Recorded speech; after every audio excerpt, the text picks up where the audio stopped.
Bonjour à tous et bienvenue pour cette toute nouvelle vidéo qui sera une analyse critique de Avatar la voix de l'eau. C'est parti.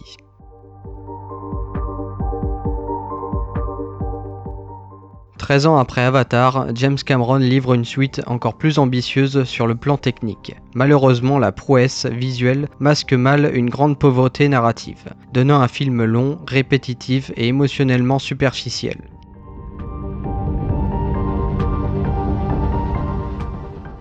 Le problème du film est son histoire basique, presque enfantine. La famille Sully fuit, ils trouvent une nouvelle tribu, ils apprennent leurs coutumes, les humains reviennent, bataille finale, c'est tout.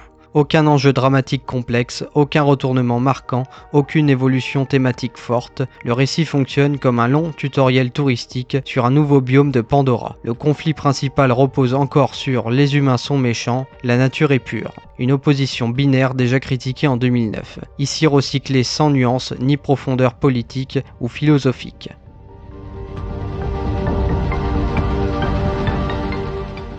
Avec plus de 3h10, le film souffre d'un sérieux problème de montage. Trop de scènes qui ne servent à rien. Apprentissage de la nage, apprentissage de la chasse, apprentissage du lien avec les créatures marines. Ces séquences sont visuellement belles mais dramatiquement vides. On comprend le principe dès la première scène mais le film insiste encore et encore et encore. On a l'impression de regarder un documentaire animalier de luxe étiré sur des heures. Les moments censés être émotionnels arrivent plus tard, après une accumulation de séquences contemplatives qui épuisent au lieu d'impliquer.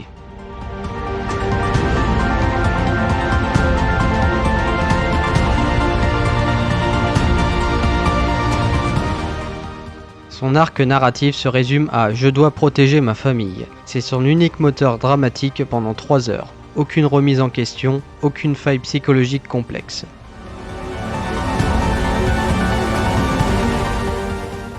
Personnage central du premier film, elle devient ici secondaire, réduite à un rôle de mère inquiète et guerrière en colère. Sa dimension spirituelle et culturelle disparaît presque totalement.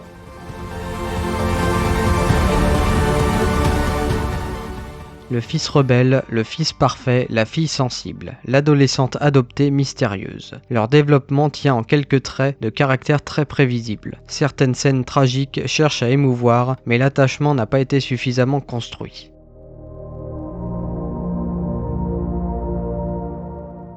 Le colonel Quaritch, ressuscité en Avatar, est un copier-coller du militaire brutal, sans subtilité ni réflexion morale. Il n'a ni conflit intérieur, ni ambiguïté, ni vraie évolution.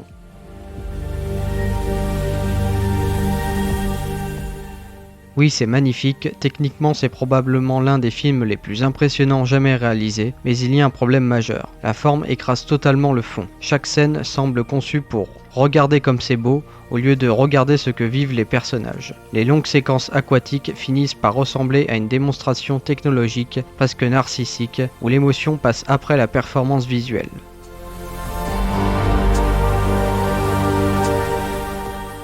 Le film essaie de créer des moments forts autour de la famille, du deuil et du sacrifice. Mais comme les personnages sont peu développés, les relations sont survolées, les conflits internes sont simplistes, les scènes dramatiques paraissent manipulatrices plutôt que sincères. On sent la volonté d'arracher des larmes, mais sans le travail d'écriture nécessaire pour que ce soit mérité.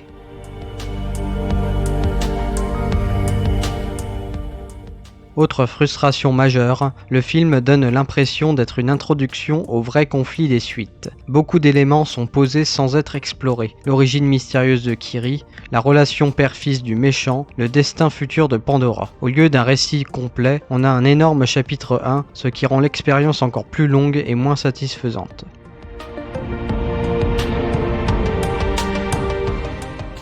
Avatar la voix de l'eau est un exploit technique mais un échec narratif. Le film privilégie la démonstration visuelle au détriment de la profondeur psychologique, de la richesse thématique, de la tension dramatique. C'est un spectacle impressionnant mais vide, qui ressemble davantage à une attraction de parc à thème qu'à une œuvre cinématographique marquante. Un film qui émerveille les yeux mais laisse l'esprit et le cœur sur le rivage. Je lui adresse donc la note de 4/10, 2 points pour la prouesse visuelle et technologique, 1 point pour les quelques séquences marines immersive et 1 point pour la bande son et l'ambiance. Mais le reste pèse lourd, le scénario est simpliste, les personnages sont creux, le méchant est caricatural, le rythme est interminable, un film que je respecte pour la technique mais que je n'ai aucune envie de revoir. Et voilà, c'est la fin de cette vidéo. N'hésitez pas à donner votre avis également en commentaire. Si vous avez apprécié la vidéo, n'hésitez pas à vous abonner si ce n'est pas encore fait. Sinon, likez, ça fait toujours plaisir. Sur ce, je vous dis à très vite pour de prochaines vidéos. Ciao!